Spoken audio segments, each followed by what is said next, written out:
Nike Wildhorse 8. It's in the review studio. What have we got? Vin, you actually touched some dirt. I touched some dirt. I for the first time in like 5 months and ended up logging 77 miles on this shoe. I intended to get the full 100, but caught a case of Speedland fever from some boas based out of Portlandia, the jungles of Portlandia, but lived to tell the tale. And here I am. Here we are talking about the Wildhorse 8.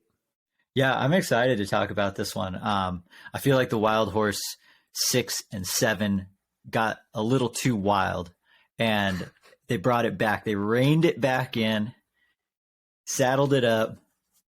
We got a trail crusher on our hands. Little disclaimer before we get any deeper into this review. This shoe is provided to us by Nike and Running Warehouse, but we're under no financial obligation to say whether we like a product or not, because we want to keep these reviews authentic and beneficial for you.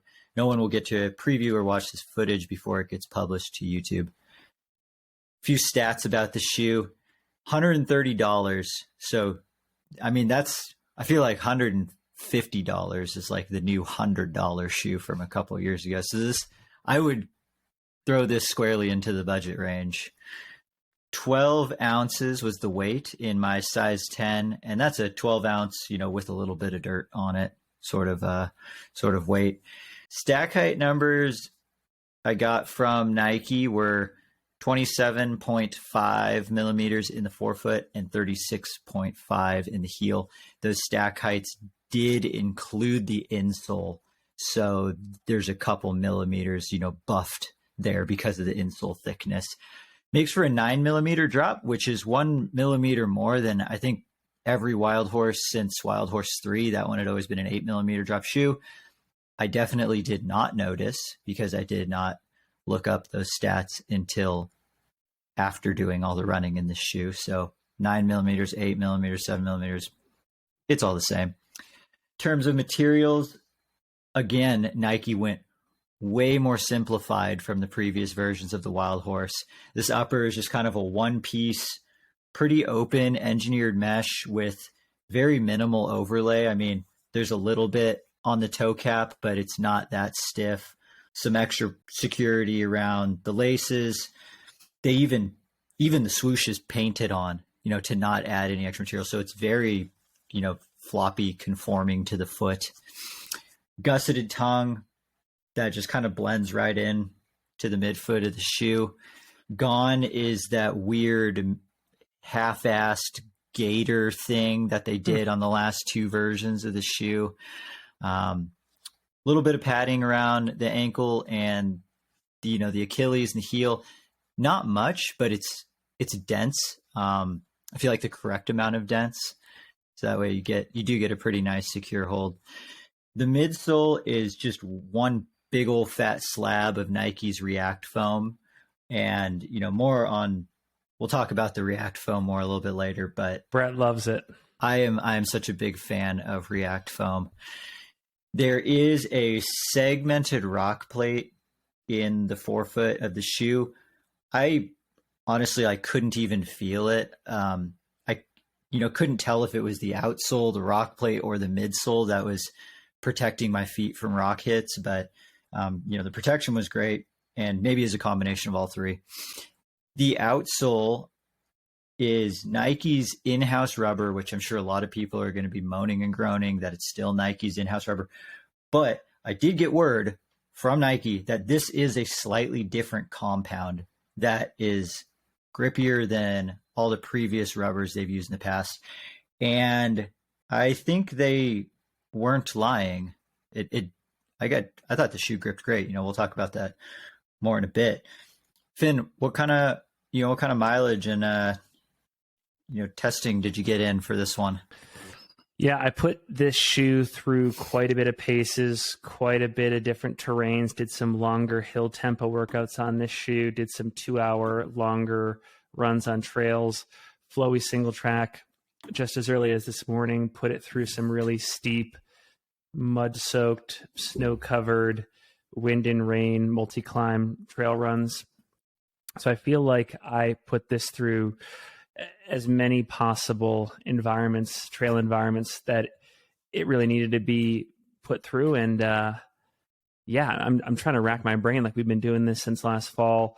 This feels like the most well-rounded review opportunity I've had on a shoe in like 4 months because of the winter here. Yeah, How about you? yeah, definitely. Yeah, I got to take it through everything. The trails are finally starting to melt out, up high. So, I mean, I could run dirt down low, but I got to run on some slightly steeper, more technical trail that was dirt and rocks. So it was fun to take it through a little bit more technical terrain.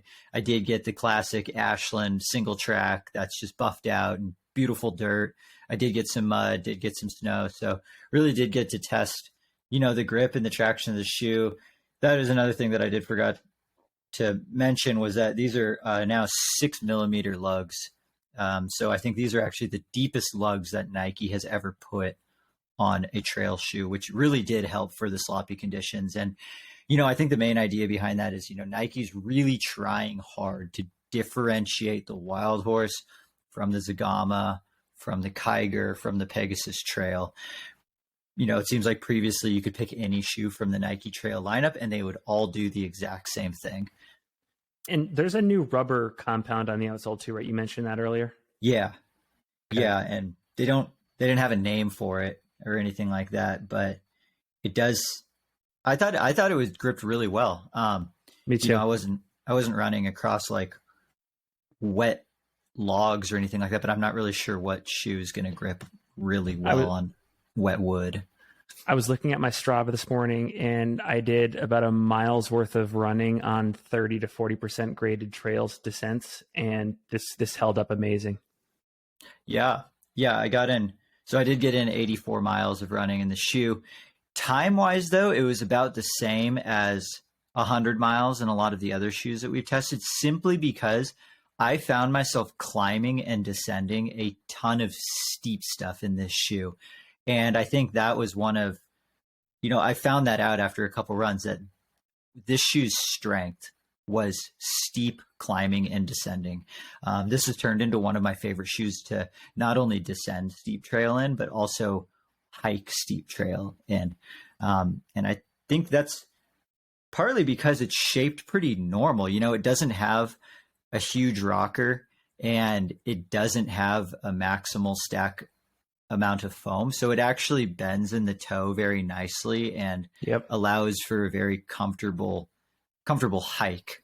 And then I think just the way that the upper wraps around my foot, I was skeptical that an upper that was this open and breathable would be able to lock my foot down, but I thought that it locked my foot down, as well as perhaps any shoe that we've tested so far.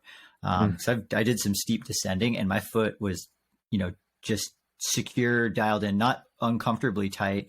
I never had to stop and retie my shoes or anything like that. What did you think about the, like the upper fit of the shoe? Super snug, super secure, and breathable. One thing I want to say in particular, the tongue. This is one of my favorite tongues of all time. Super plush. It's almost like that like pillow bumper type material on the inside of the tongue that rested perfectly on the top of the foot. And not too thick. And not too thick. It's like the perfect amount of pillow plush. I don't know how they did it and where they can recreate that, but love the tongue. And I also felt like there was great lockdown on the top of the foot as well. Yeah, and that's something that has always worked well for me with Nike shoes.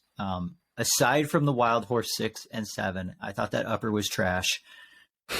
All the other ones, I have had zero complaints really with Nike uppers. I thought the materials have been fantastic.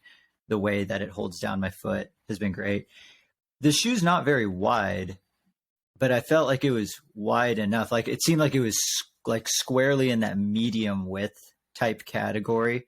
You're not getting a lot of outsole flare. So if your foot's wider than, the upper shows, you're going to have some overhang. Did you have any issues with that, or was it wide enough?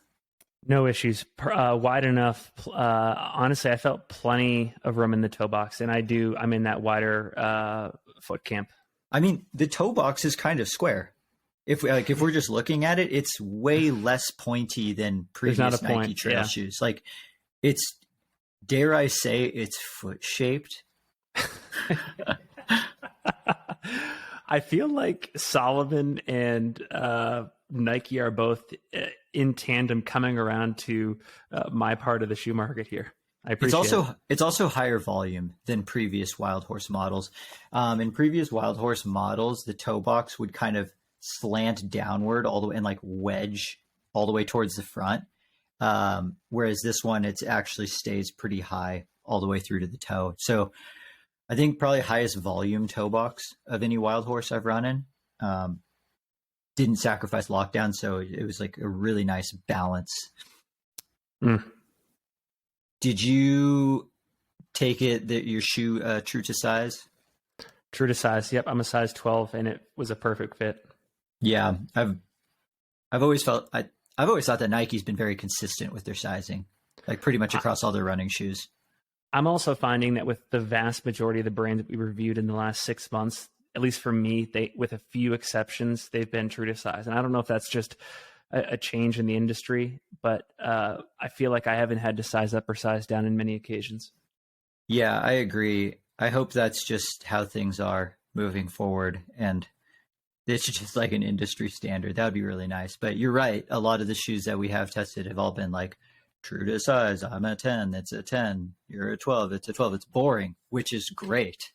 That's like that for sizing. That can just be boring. That's fine. So you mentioned that you did get to take this shoe on some, steeper terrain, some dirt. Where do you find that this shoe thrived the most? I think where I felt the largest benefit of this shoe was on a lot of those trail-esque, slightly rocky Jeep roads out in the trail wilderness here of Salt Lake City. Those feel like sort of the halfway point between road running and your flowy single track or your true mountain experience. And I don't want to call this shoe a door to trail shoe because I don't think it is that, but I did feel like on sections of trail where you have an opportunity to go as fast as possible if you have the right equipment, you can. And I did feel like even though this shoe doesn't look fast to me, it operated fast on that type of terrain, which was a surprise to me. Like I think we've talked in this review already about how impressed we were with the outsole and its grip on like technical or uneven or unstable terrain. But I was impressed with how much pep it had in its step on places where you could really open up. See, and that's the React foam magic. I wrote a whole bit on this is why I love React foam, and especially in trail shoes. So it's responsive, but it's not too responsive. If we're taking a shoe like that's pure Zoom X foam out on trail, it's too bouncy. It's unstable. It feels dangerous. React foam is responsive enough where you can like really run pretty hard on it and it gives a lot of that energy back. You can also jog in it and it doesn't feel awkward. It's super dense, which is the biggest trade-off for super dense foam is that it's heavy. The density comes from, there's actually rubber blown into this EVA. So it's like an EVA rubber hybrid. I would say the closest foam that it reminds me of is the old Adidas Boost foam. So it's very, so one of the benefits of this added density to the foam is one, they don't have to use as much of it. So, we'll probably never see a very max stack React foam because the shoe would weigh like 5 pounds and it's just unnecessary.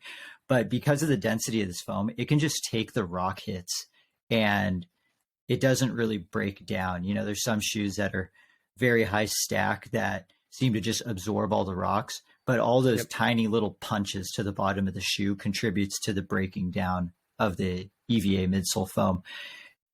It takes forever to break down a React midsole. I mean, I have multiple shoes that I've easily put 400 plus miles on, both road and trail shoes. And the only reason I retired them was because I would wear out the outsole rubber. But the midsole was totally fine. So I can see this being one of the more durable shoes of the year in terms of just pure mileage due to the React midsole. I mean, you told me offline that you think this is going to be the first or the second most durable shoe we review all year, right? I think so. I mean, I ran in it this morning, and it literally feels exactly the same as the first run I took it out of the box. Like there's hardly an indent of my foot, even in the insole. Like the forefoot hasn't gotten overly flexible due to the foam breaking down, and that's probably 15 to 20 hours of running on it. And it still feels brand new. I could totally see, especially with the added amount of outsole rubber, I could totally see this shoe lasting, 5, 6, 700 miles on the trail. The biggest, I guess, durability worry that I have for that many miles is whether this, kind of more minimal upper will hold up to that. I'm not seeing any durability problems so far, and I've never really had any problems with the Nike uppers, but I feel like that might be the first piece to go. What do you think? 100% agree. Yeah, it's pretty netted. I could see myself like catching a tree branch or just having some sort of rip happen, and then the whole thing falls apart over time, especially if we're talking 700 miles. For me on a given shoe, that could be like 4 months worth of wear. Yeah, but I think this might be one of those shoes that the crock pot. This is a crock pot shoe. It's a set it and forget it kind of shoe. We've had a couple crock pot shoes on the channel, and I think this falls into the crock pot category. If you are a broke college student, or you're in between jobs, or you just don't want to invest that much in trail running equipment, this might be the perfect shoe for you. Yeah, I mean, this makes for the barrier to entry for trail low, because you do get a very high quality product that's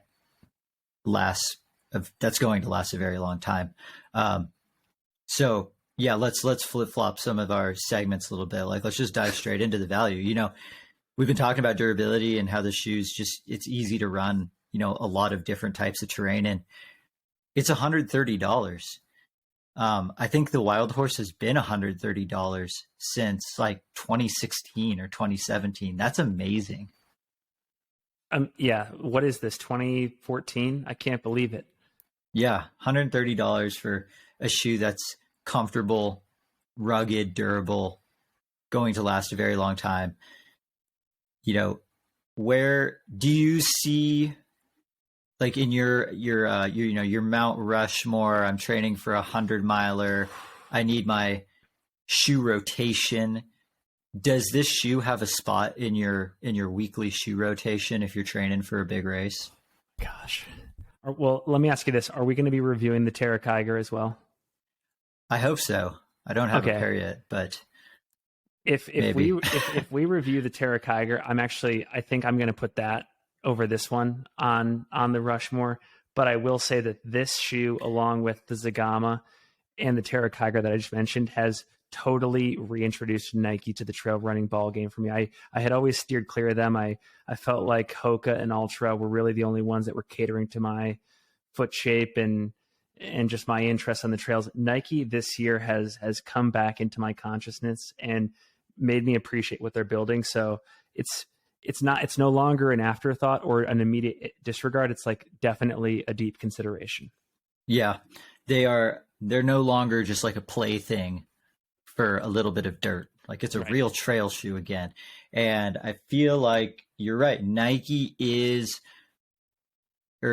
appears to be putting a little bit more concerted effort into their trail shoes and their updates. And I love that. I like to see a big company like Nike putting a little bit more effort into their trail shoes. But yeah, for $130, I feel like, your dollars per mile, this is going to be one of the lowest cost shoes, on the market right now. Yep. So would you race in it? Yes, I would. I would race in it. And I think I would, I was telling you before we started, and I think it's pretty cool. Nike has very explicitly said what this shoe is made for, and they've given you all 4 classic ultra ranges: 50K, 50 mile, 100K, 100 mile. I would race 100 miles in this shoe. Yeah, that's the box you would check. I would check the 100-mile box. If you go to my ultra sign up, I'm currently signed up for the Tushers 70K and the Run Rabbit Run 100 mile. I would wear this shoe at Tushers. Yeah. I know we talk a lot about Western States and UTMB. I'm going to give you a new name, the Tushers 70K, and I would wear this shoe at Tushers. I would say this is not a Western States shoe. No. It's actually meant for, and I feel like every Nike trail shoe that they've ever made have all been Western States shoes, and none of them have really been like a UTMB shoe. This is finally your rugged trail shoe, which on the Nike website, it says, hoof it from the trailhead to the top and handle winding paths, rolling hills, tricky switchbacks, and everything in between. It's for tough trail runs and endless miles. I think they are correct. It can handle the mild trail stuff. It just doesn't feel amazing on the more runnable, buffed out terrain, but it can definitely do it. And then when you add in more technicality, more rocks, some mud, some slop, it gets great. And I feel like Nike has never actually had a sloppy terrain or a technical terrain trail shoe. And they finally do have one in their lineup now. I want to say one more thing about the outsole. This is, because I'm just remembering it now, this is the second most confident I've felt in a shoe on a technical downhill since we tested out the Hoka Mafate a couple months back. Yeah, and that is so surprising to me. And I agree. I did not ever think that there would be a Nike shoe where we would just be, we'd both be like, oh yeah, what I did in the Mafate, I could do in this Nike shoe. Kudos to Nike for trying something different, I guess, and putting a little bit more oomph into their trail shoes. Oh, I guess would I race in it? I would definitely consider it for 50 miles and up type races, especially ones that have more technical terrain or sloppier conditions. I actually brought this shoe down to Healdsburg for the Lake Sonoma 50 mile. I almost wore it. I ended up wearing the Saucony Endorphin Edge, but had it continued to rain more and the course was even sloppier, I would have worn this shoe because I just really like the way that it handles the mud. So this was my sloppy course day shoe. Did you get a view on what Preston Cates or Drew Holman were racing in by any chance? Aaron Clark, Drew Holman, Preston Cates, they were all wearing the new Nike Ultrafly, which I thought was actually kind of a questionable choice. I mean, I know it's like their fastest trail shoe, but the lug depth on that shoe is not great. And I know there would have been quite a few sections on that course where they would have been slipping and sliding through the mud. I feel like for the majority, though, it would have been, good enough. There was definitely still some pretty runnable sections of that course. But yeah, so I mean, I would definitely consider this shoe for, longer, more technical, kind of beefier mountain races. What is the debate question for the audience here after watching this episode? I think the main one is, so this is Nike's highest cushioned React foam. The Zagama is the highest cushioned Zoom X foam trail shoe. Which one do you like more? The React foam feel or the Trail Zoom X feel? Right now for me, if I'm going Zagama versus Wildhorse in terms of feel, I'm actually picking Wildhorse. I like this React feel. I thought you were saying it's going to be no contest. I like how it's a little bit lower to the ground. I feel more secure and more stable in the shoe. The Zagama is great because it's got really high cushion and it's just bouncy and fun to run in. But any terrain that I'm taking that Zagama on, I'd probably also just take a road shoe on as well.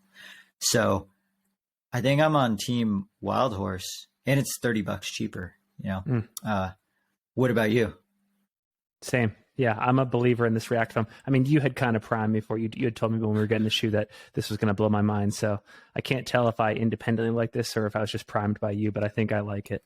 All right, next one. I'm not going to tell you anything about the shoe until afterwards. I don't want there to be any more bias, but yeah, let us know in the comments what you think. If you've tried out this shoe, was there anyone out there who liked the Wildhorse 7? I want to know that as well, because that one I just did not agree with. And this is a safe space, by the way. Yeah, sure. Yeah, it's fine. These reviews are we don't need to go trashing a company though. But like, if you didn't like the shoe, speak up and say you didn't like it. That's fine.